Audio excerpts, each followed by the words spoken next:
Bienvenidos a Dominus TV. Estamos en Más que Pláticas y estamos muy contentos.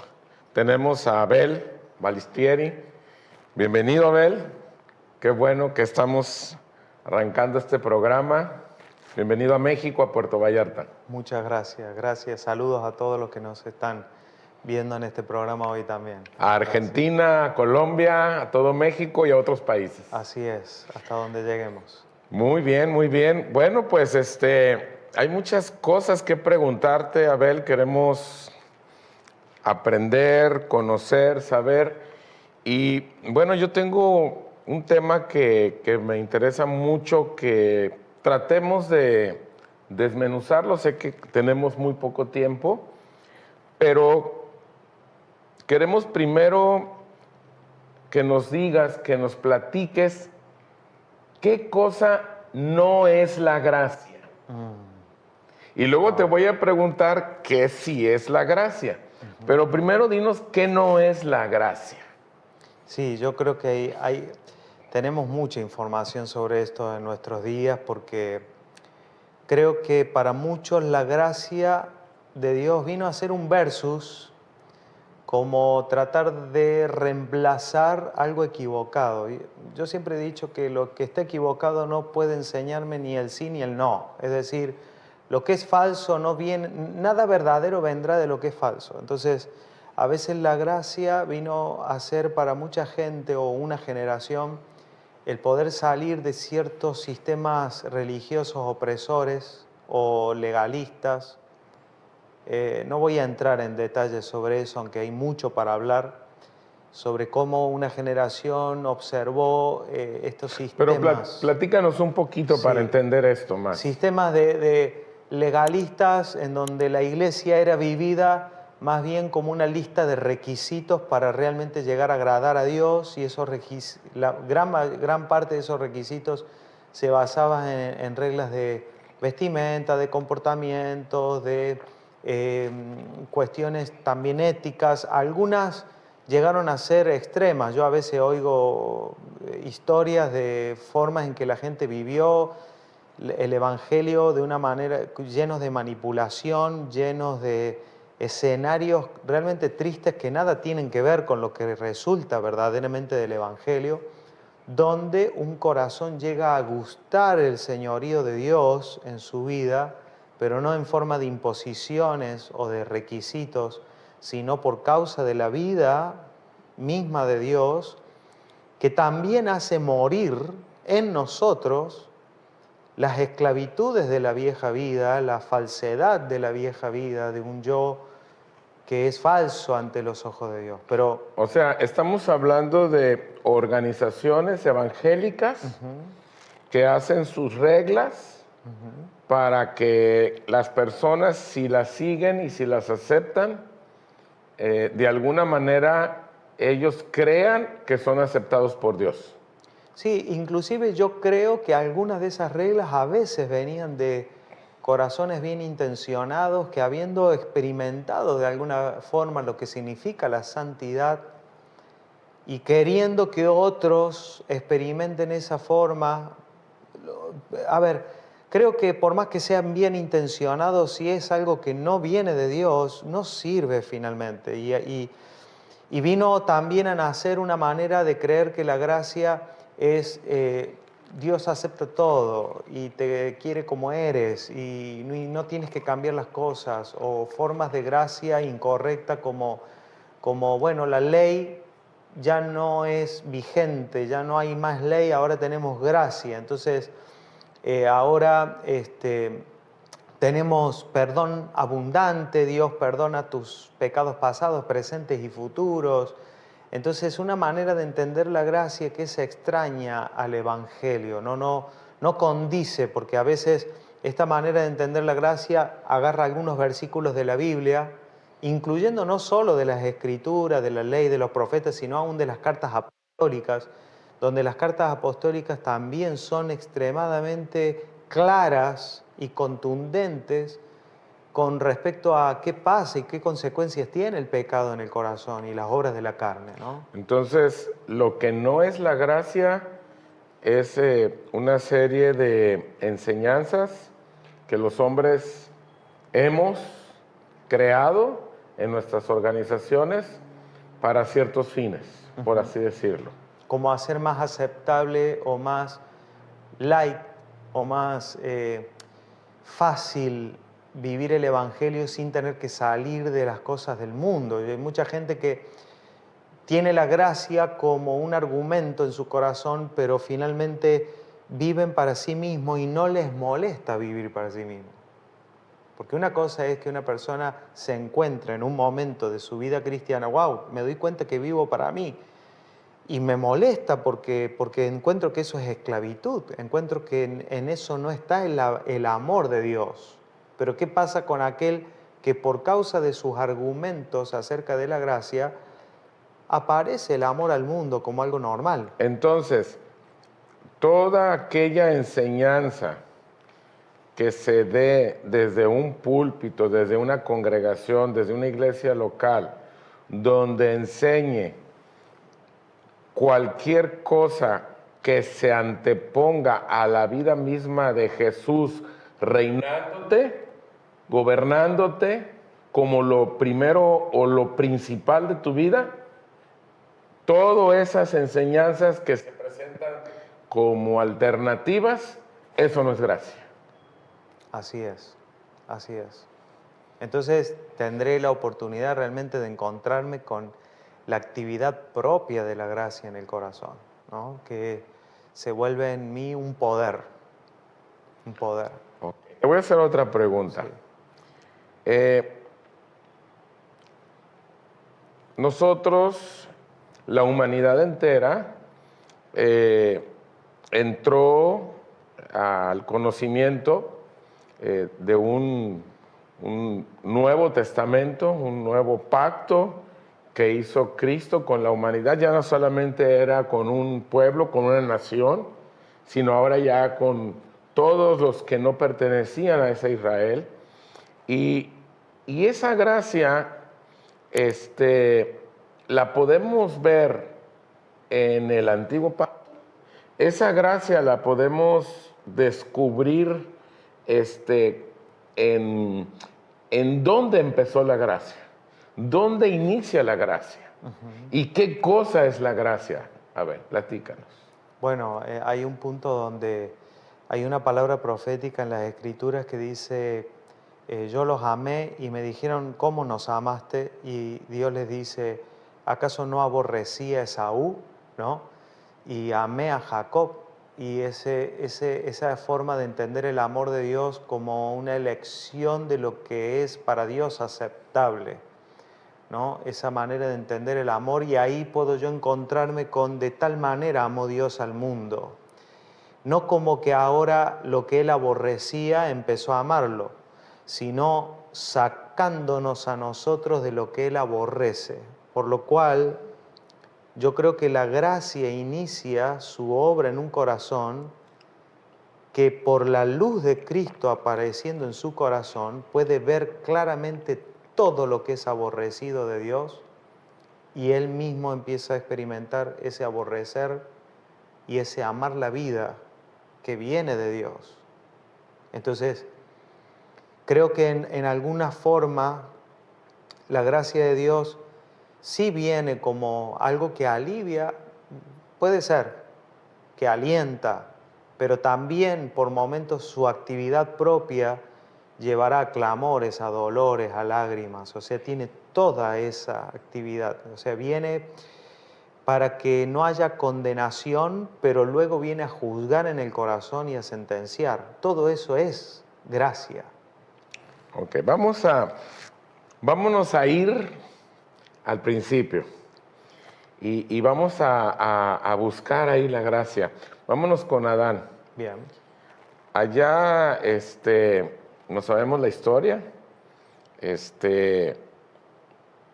fueron engañados o la serpiente engañó a la mujer le dijo al hombre que si fueron engañados, que si desobedeció, que si le hizo caso a la señora. Bueno, ahí hay un mundo de puntos de vista. El asunto es que pecaron, comieron lo que no debían de comer. En México decimos chafearon, ¿sí? Entonces, viene el encuentro, y el hombre se esconde. Ahí platícanos este asunto de este encuentro donde Dios ya sabe las cosas y dónde podemos empezar a ver la gracia y cómo podemos empezar a entender esto. Yo creo que aún antes de ese gran episodio, creo que la gracia que no vio a Adán fue el acceso que Dios le abrió al árbol de vida, Okay. ¿no? Entonces, creo que él ignoró la gracia y que es lo que muchas veces pasa. De hecho, esta gracia fue anunciada así por Isaías. Le dice, lo vimos, mas sin atractivo para que le deseemos. Desechado y despreciado de los hombres, varón de dolores, experimentado en quebranto. Entonces, hay una primera instancia, y qué hermoso que es para todos aquellos que han logrado ver a Cristo y abrazado la fe en Jesucristo, llegar a entender cuán grande ha sido el amor de Dios en nosotros, que habiendo pasado delante nuestro lo ignoramos y lo rechazamos. Y luego ese rechazar de la gracia trae consecuencias, ¿no? Ahora, aún en ese inicio, yo veo esa correlación tan perfecta en la manera en que Jesús presentaba el Evangelio, porque Él nunca negó lo trágico que es la vida humana sin la vida de Dios. Dios le había dicho a Adán, el día que comas, de cierto morirás. Y ahora no podía... ¿Cómo es la manera incorrecta que la gente ve la gracia? Es como si Dios dijera, va, está bien, comiste, vamos a darte una segunda oportunidad. No, porque hablamos de algo vivo. Y eso que pasaría si él comía, pasó. Y eso no hace que la gracia sea menos gracia. De hecho, estos días hablábamos de ese pasaje que dice, cuando no habían alcanzado misericordia, ahora han alcanzado misericordia. Pero ¿qué significa? ¿Dios no era misericordioso? No, es que estábamos en el lugar donde no hay misericordia. Entonces, si yo no logro ver esa condición de la cual, está bien, Adán cayó, y yo puedo decir, bueno, pero Dios en su amor lo dejó vivir. No, ahora Adán está muerto, es polvo. Esa es su condición. Y creo que nadie va a llegar a gustar y reconocer la gracia de Dios si no logra comprender cuál es su condición ante los ojos de Dios. Y cuál es la condición de ese viejo hombre, porque después en la práctica cotidiana las personas, los cristianos dicen esto es la obra de la carne y esto es correcto y es bueno. Y no logran ver lo que es polvo ante los ojos de Dios para anhelar lo que es verdadero y eterno y lo real. Entonces a veces por momentos puede llegar a ser doloroso para un corazón, pero son dolores que buscamos, como la mujer que está encinta, ¿no? Decir, no quisiera no tener esos dolores, no quisiera. O sea, para una mujer que está embarazada y tiene una vida que va a nacer, no dice, no, quisiera no estar embarazada. No, le duele. Pero benditos dolores que es lo que va a dar a luz, lo que hay. Entonces, creo que esos dolores son necesarios, ¿no? Los apóstoles decían como, aunque sea necesario que por diversas pruebas, ¿no? Tengan que atravesar diversas pruebas, ¿no? Y creo que eso es parte, ¿no? Pero ahí estaba, para mí la gracia de Dios estuvo siempre. Siempre. Ok.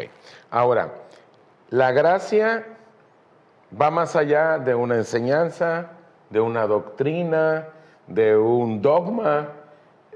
Es algo diferente. Ahora sí, Abel, vamos a echarnos un clavado. ¿Qué es la gracia? ¿Qué cosa es, qué sustancia es la gracia?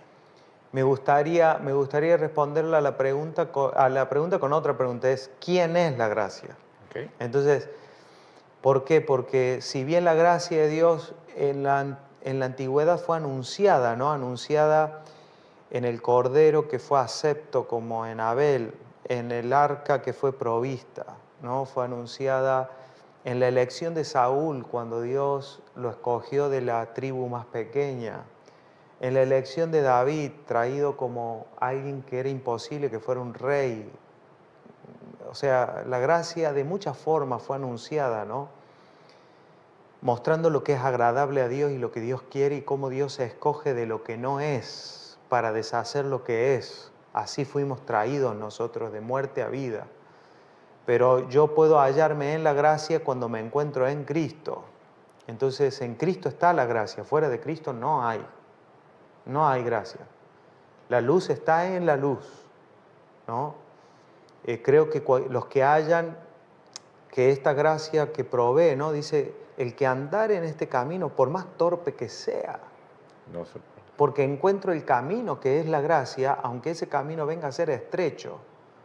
Y me gusta que sea estrecho, porque si fuera demasiado ancho, debería de tomar demasiadas decisiones. Pero cuando mi dirección es a la vida, no tengo muchas opciones, es a la vida. Y la gracia hace eso en nosotros. Nos dirige a la vida y revela cosas en nosotros y nos hace dependientes. Cosas que el alma no quiere. Porque fijémonos que el alma siempre quiere estar en control, siempre quiere contar con las alternativas. ¿Por qué quiere dinero el alma? Quiere dinero para no depender. Quiere dinero para sentirse poderoso. Finalmente, ante los ojos de Dios, no importa cuánto dinero tenga una persona, o cuán en control esté, o cuánto poderío ostente, todas las almas son esclavas ante los ojos de Dios.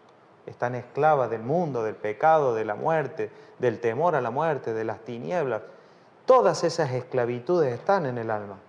Ahora viene la gracia de Dios y no va a venir para decirme, te voy a dar todo lo que quieras para que ahora te sientas libre. No, en realidad la gracia de Dios revela mi condición y me vuelve dependiente de Dios. O sea, la gracia de Dios significará por momentos estar bajo riesgo. O sea, la gracia de Dios es una vida misma conquistando en nosotros, pudiendo lo que yo no podía, ¿no?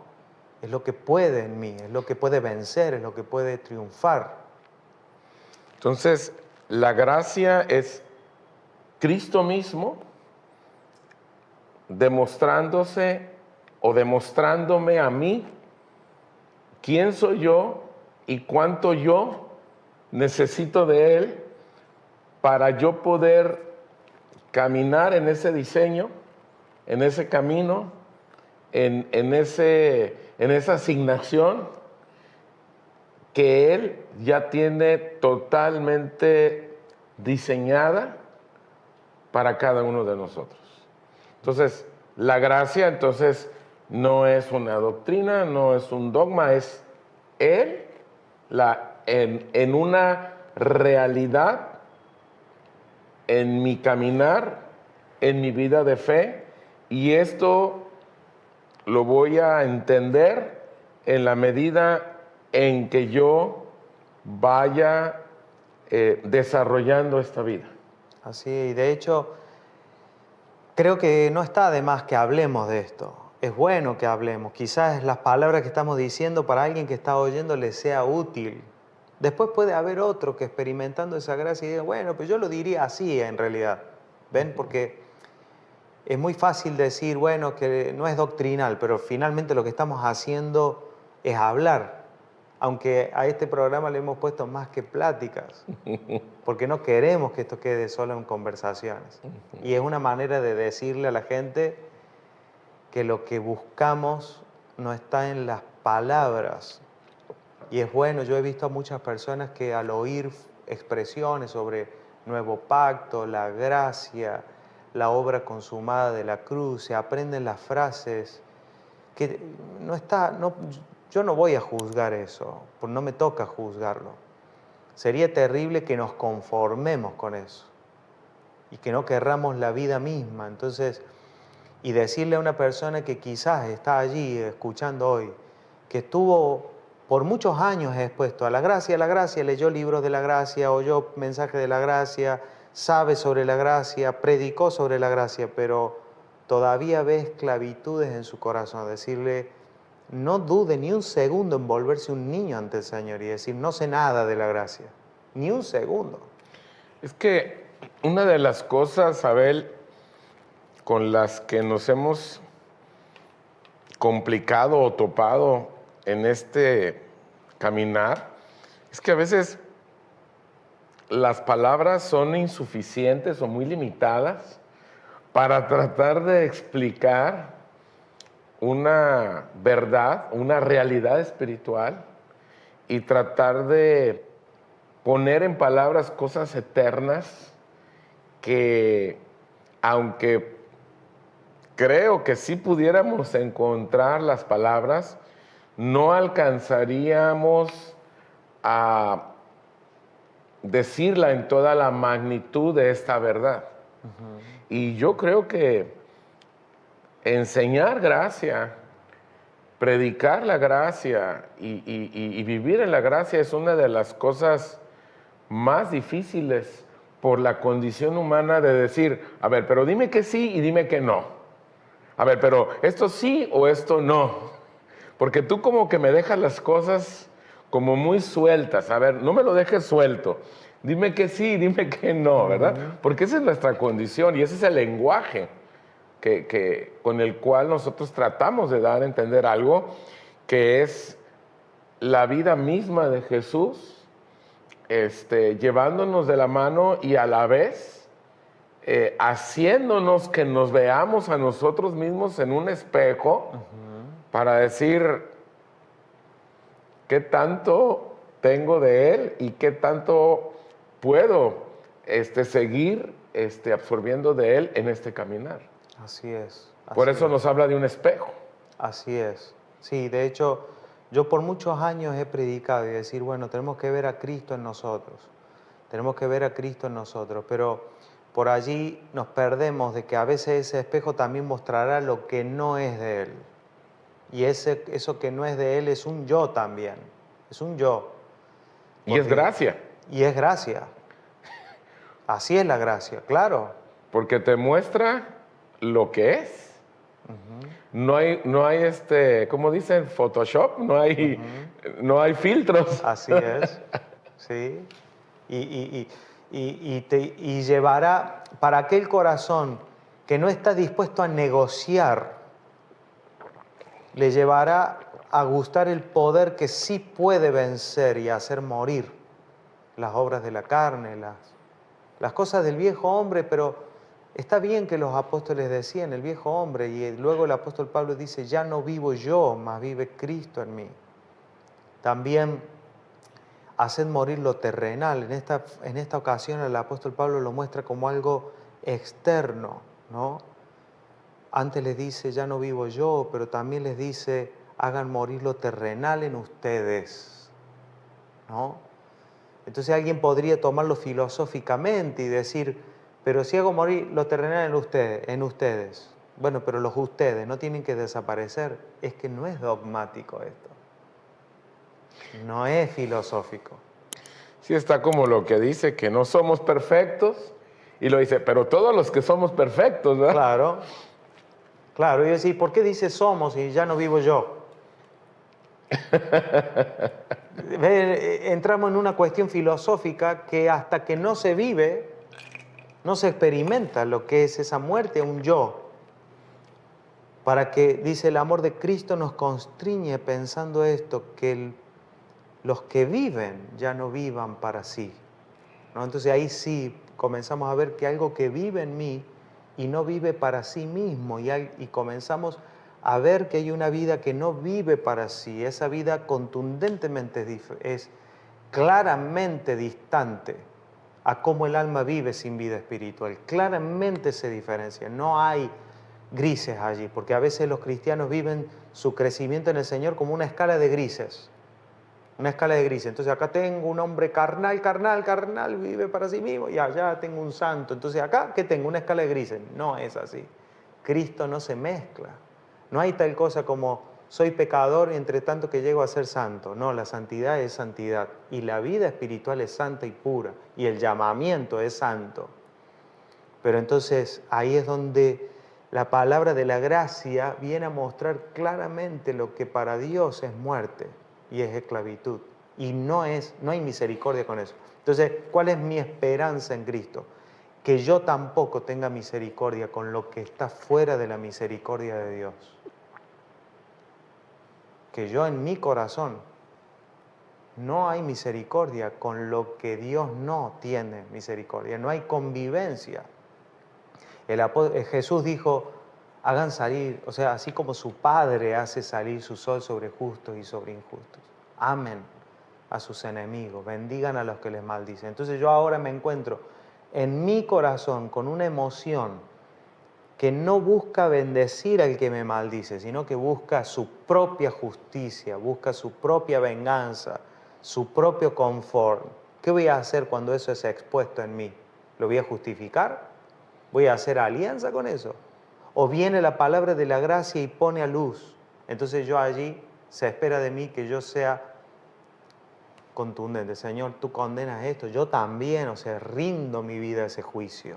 Y lo deseo que Dios venga a mí, sentencie y condene y venza. Entonces ahí sí la gracia ya dejó de ser un concepto para ser algo que estoy experimentando en mi vida, ¿no? Testigo. A ver, ya estamos por terminar el programa, pero me gustaría que pudiéramos o nos pudieras llevar a concretar o a resumir una conclusión de la gracia en la practicidad, en la vida práctica. ¿Cómo pudiéramos, o qué les puedes decir a las personas que nos están escuchando, cómo yo puedo vivir o qué es vivir en la gracia en Cristo? Yo principalmente le diría, no importa cuántos años de cristiano tenga, diríjase a la cruz de Cristo, a ver y a permitir a Dios mismo y al Espíritu de Dios revelar esa concesión de vida que nos es dada en Cristo y esa concesión que viene también a revelar un diagnóstico que le da sentido a esa cruz. Entonces a partir de allí la gracia va a ir creciendo en su actividad propia, en su entendimiento, también traerá sabiduría. El apóstol Pablo dice, hablamos sabiduría entre los que han alcanzado madurez. Entonces, no conformarse con dogmas, con doctrinas, aunque sirvan para su momento. Creo que las doctrinas y los pensamientos y los principios son como un recipiente que me trae algo.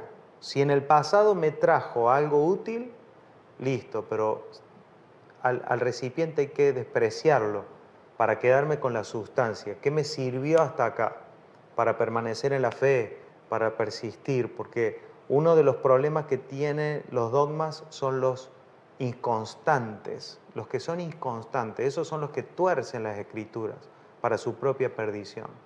Pero el que es constante en el Señor, inevitablemente se va a encontrar con lo que el Señor procura de la semilla que me fue dada y agradeciendo cada día de estar vivo. Entonces, creo que igualmente en muchos otros programas se va a hablar más de esto, por lo cual yo le quiero aprovechar a recomendar a los que nos están viendo, aprovechen como herramienta a suscribirse al canal, a activar la campana para que les avisen cuando subamos otro programa.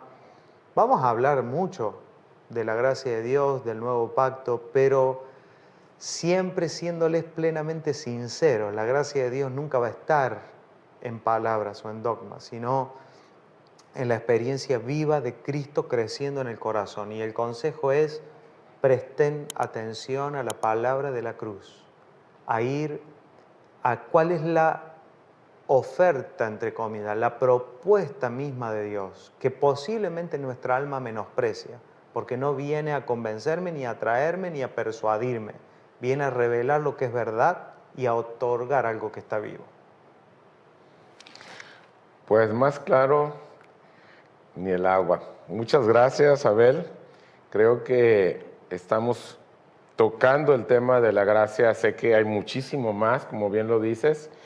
y vamos a seguir con estas pláticas, más que pláticas, aprendiendo y profundizando cada vez más en todo esto. Y bueno, pues muchas gracias a todos ustedes por acompañarnos. Seguimos en contacto. Hasta la próxima.